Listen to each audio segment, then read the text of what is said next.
খ গ। ও কালী, কত করবি আর? তোর বাপ ঘর বাড়ি বন্ধক রাখছে তোকে বিয়ে দিবার লাইগা। আজ সকালে কথাবার্তা পাকা হয়েছে। কিন্তু মা, আমি তো এখনো ছোট।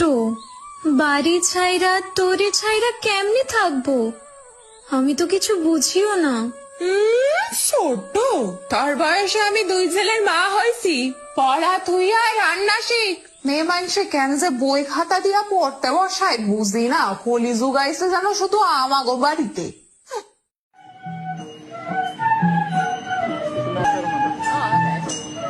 এ মা, এই তো কালো মাইয়া, মুখে তো কিচ্ছু রূপ নাই। দেনা পাওনা দিল এই মাইয়ার আমি বিয়া করুম না। দেখ দেখ কেমন দেখতে। ছি ছি, একে বিয়ে করছে বিশু? কালো মেয়ে, কোথায় বিশু, কোথায় কেলো মেয়ে? এর চেয়ে আমার মেয়েদের বিয়ে করতে পারতে বাবা। মা, আমার গায়ের রং কালো বলে কি আমি দেখতে খারাপ? তুই তো কইছস আমার চোখ দুখানি কত সুন্দর, আমার নাক, আমার ঠোঁট, এগুলো সুন্দর না মা? হ মা, তুই রূপে নয় মনের জোরে সুন্দর। তোরে যারা চিনে না, রং দেখে বিচার করে, তারা তো অন্ধ। কৃষ্ণ কলি আমি তারে বলি, কৃষ্ণ কলি আমি তারে বলি, কালো